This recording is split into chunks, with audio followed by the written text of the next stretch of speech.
안녕하세요, 디제이님. 늘 조용한 저녁마다 이 라디오를 들으며 마음을 정리하는 걸 좋아하는 청취자입니다. 오늘은 제 인생에서 아주 특별한 순간을 나눠보려고 해요. 은퇴하고 나서 고향으로 잠시 내려갔을 때 있었던 일인데요. 그때 느꼈던 감정들이 지금까지도 마음 한편에 따뜻하게 남아 있어서 이렇게 사연을 보내봅니다. 저는 올해 62입니다. 평생 회사에서 바쁘게 살다가 작년에 정년퇴직을 하고 나서야 비로소 인생의 속도를 조절하며 살기 시작했죠. 회사에 다닐 땐 워낙 치열하게 살다 보니 무언가를 느낄 여유도 돌아볼 시간도 참 부족했습니다. 그런데 은퇴 후 멍하니 시간을 보내다 보니 문득 어린 시절이 떠오르더라고요. 특히 고향에서 보낸 기억들이요. 그곳에서의 시간들은 이상하게도 빛바래지 않고 늘 따뜻한 색으로 떠올라요. 아마도 제 인생에서 가장 편안하고 순수했던 시절이라 그런 것 같습니다. 며칠 전 문득 고향이 보고 싶어졌습니다. 특별한 이유는 없었어요. 그냥 마음이 그곳으로 향했습니다. 그래서 짐도 거의 없이 가벼운 마음으로 고향으로 내려가 보기로 했죠. 40년 넘게 떠나 있던 곳이라 많이 변했을 거라 생각했는데 막상 버스에서 내려 마을 입구에 서보니 놀랍게도 그대로인 것도 참 많았어요. 오래된 정자, 벽돌집, 그리고 어릴 때 뛰어다니던 길까지 제 발걸음이 자동으로 그 시절의 골목을 따라가더라고요. 마을로 들어가는데 골목 어귀에서 어떤 할머니 한 분이 저를 한참 동안 보시는 겁니다. 낯설면서도 묘하게 친근한 표정이었어요. 저는 그냥 인사만 드리고 지나치려고 했는데 그분이 갑자기 제 이름을 부르시는 겁니다. 땡땡이 아니냐. 순간 심장이 움찔했어요. 왜냐하면 그분은 저 어릴 때 항상 간식 챙겨주시던 김할머니였거든요. 제가 중학생 때 도시로 이사 간 뒤로 한 번도 뵙지 못했던 분인데 그 세월이 흘렀는데도 저를 한눈에 알아보시더라고요. 할머니는 제 얼굴을 손으로 쓸어보며 아이고야 이게 얼마만이고 너 참 많이 늙었다 하고 웃으셨어요. 저도 그 말에 웃음이 나오면서도 이상하게 울컥하더라고요. 누군가 어린 시절의 나를 지금의 나와 연결시켜 준다는 게 참 묘한 감정이었어요. 마치 그때의 나를 다시 꺼내어 안아주는 느낌이랄까요? 그렇게 인사를 드리고 마을 안쪽으로 더 들어가니 이번에는 작은 슈퍼가 보였습니다. 한눈에 봐도 옛날 그대로인 가게였고 안에서 계산기를 두드리던 아저씨가 저를 보자마자 소리를 지르셨어요. 야, 땡땡이 아니가? 그분은 제가 초등학교 때부터 매일 과자를 사 먹으며 들락날락하던 현수 슈퍼 아저씨였습니다. 저는 그 자리에서 아저씨와 서로 박장대소를 하며 반가움을 나눴습니다.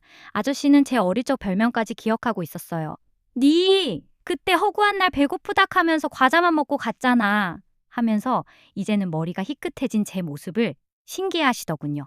그 슈퍼를 나서서 마을회관 쪽으로 걸어가는데 여기저기서 반가운 얼굴들이 보였어요. 어릴 때 함께 뛰놀던 친구들. 물론 다들 50대 후반 60대가 되어 있었지만 그 얼굴에 남아있는 표정과 분위기만은 그대로였습니다. 그 중에서 특히 반가웠던 건 제 가장 친한 친구였던 철수였습니다. 어린 시절엔 서로 붙어 다니며 장난도 치고 서로의 집을 오가며 밥도 먹던 친구였죠. 철수가 저를 보더니 눈이 동그래지더라고요. 야야야 이게 누구고 땡땡이 아이가! 그리고는 저를 있는 힘껏 끌어안았습니다. 정말 몇십 년 만의 포옹이었어요. 그 짧은 순간에도 많은 감정이 오갔습니다. 그 옛날 소년이 다시 나타난 것 같은 느낌이었어요. 철수는 저를 데리고 동네 카페로 가서 이런저런 이야기를 풀어놨습니다. 각자 어떻게 살았고 어떤 일들을 겪었는지 그동안 어떻게 버텼는지 서로의 인생 이야기를 들으면서 그 시절의 우리를 떠올렸습니다. 시간이 지나면서 자연스럽게 사람들도 모였어요. 땡땡 왔다며 하면서 하나둘 찾아오더라고요. 누군가는 제 손을 꼭 잡고 또 누군가는 제 어깨를 두드리며 반가움을 표현했습니다. 그 순간 제가 느꼈던 감정은 젊은 시절 어느 때에도 느껴보지 못했던 깊은 안정감이었습니다. 나를 기억해주는 사람들이 있다는 것, 내가 어린 시절 함께 보낸 사람들이 아직 이곳에서 살아가고 있다는 것, 그것만으로도 마음이 뜨겁게 채워지더라고요. 저녁 무렵이 되자 동네 분들이 갑자기 저를 마을회관으로 데려갔습니다. 그리고는 어릴 때처럼 다 같이 둘러앉아 저녁을 차려주셨어요. 상다리가 휘어질 정도는 아니지만 정성 가득한 음식들이 한가득이었고 모두가 어릴 적 이야기를 하며 웃고 떠들었습니다. 저는 그저 그 가운데 앉아 어, 사람들을 바라봤습니다. 그리고 깨달았습니다. 아, 이곳이 내 뿌리구나. 회사에서의 인생은 바쁘고 치열했고, 때로는 인정받기 위해 스스로를 너무 몰아붙이기도 했습니다. 그런데 이곳에서의 저는 그냥 땡땡이었습니다.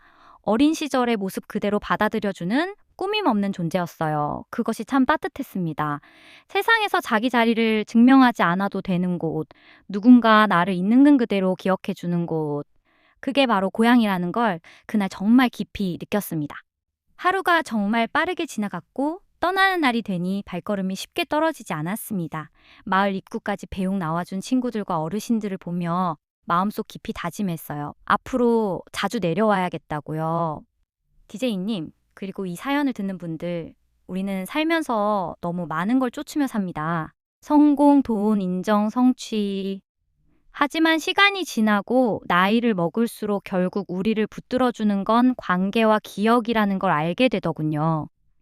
고향에 다시 서본 그 하루는 제 마음을 다시 단단하게 만들어준 시간이었습니다.